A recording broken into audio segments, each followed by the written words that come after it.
Нынче в моде динамичный контент, быстрые обзоры, 30-секундный хронометраж. Именно поэтому сегодня без каких-либо прелюдий обзор на наушники Samsung Buds FE. И на самом деле я очень долго думал, как переводится аббревиатура FE, Fun Edition или же фекалии ебаные.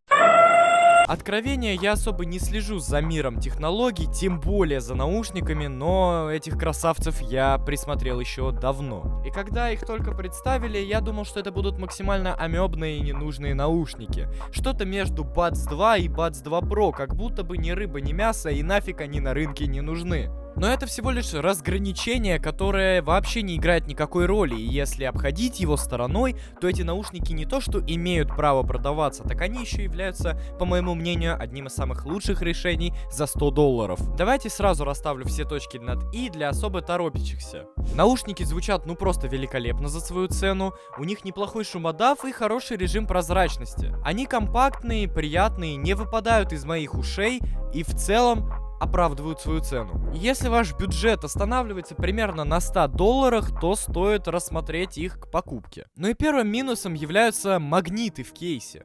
Честно, мне они показались ну безумно слабыми. Ну блять. Второй посерьезнее сидит. Все, пизда. Пиши пропало нахуй.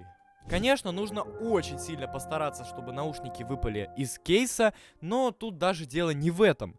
Из-за таких слабых магнитов наушники очень сильно люфтят внутри кейса и кажется, будто бы они сейчас нахуй развалятся. Как будто бы ты не держишь наушники за $100, а какую-то китайскую подделку от Хока за 1000 рублей, блять. Ну и плюсом есть ощущение, что через время этот магнит настолько сильно расшатается, что наушники будут вылетать из кейса как из пушки. И честно, сенсор в наушниках работает как-то странно. Я очень часто мискликал и вместо того, чтобы пропустить трек, ставил его на паузу или начинал сначала. И в целом проблем с сенсором тут нет, скорее наоборот, подавление случайных касаний очень сильно мешает. Из-за этого очень тяжело пользоваться сенсорами и что-то переключать на ходу.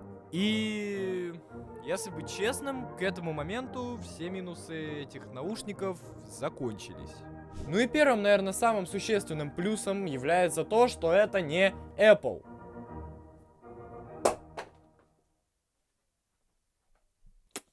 Мои любимые Apple наушнички, мои любимые. А если это не яблочные наушники, то я хотя бы, ну, чуть-чуть питаю надежду на то, что они отслужат мне, ну, хотя бы год. А из плюсов бацев хотел бы выделить, ну, безумно хороший шумодав какой-то за свою стоимость. Очень сильно меня порадовал.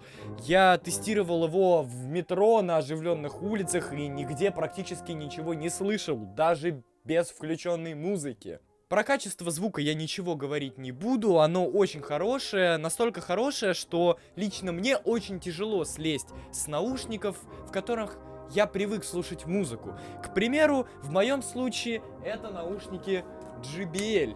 В них действительно хороший звук за свою стоимость, и я к нему очень сильно привык. Но послушав музыку в Самсунгах, в целом разницы я особо не ощутил. Наоборот, даже какой-то более приятные верхние частоты, и мне приятнее в них слушать музыку, чем в JBL. Также мне очень понравился режим прозрачности, очень интересное решение в наушниках. Я слышал даже то, чего не должен был слышать. Это как какой-то имплант ушной, который повышает чувствительность твоих ушей. Лично я ощутил, как будто на монтаже прибавили громкость там на 150. Но при этом я не могу это засчитать за минус, потому что это действительно работает как имплант. Я действительно слышу лучше в наушниках, чем без них. И иногда даже то, что я не должен слышать. Можно сказать пару слов еще и про качество материалов. Мне очень понравилось исполнение, коробочка, кейс, все сделано просто великолепно. И сами наушники тоже очень целостно ощущаются и в ушах, и вообще эргономика на высоте. Кстати говоря, софт для наушников сделан в стилистике Samsung, что мне очень понравилось во время использования телефона. Очень удобный, приятный, кайфовый софт на самом деле. Мало того, при подключении наушников присутствуют тоже всякие плюшки, как в AirPods, всякие анимации. Интересное, в общем, решение. Очень оригинальное.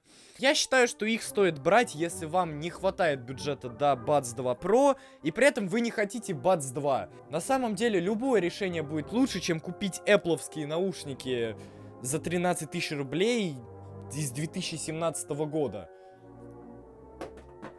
Мне даже не жалко их бросать.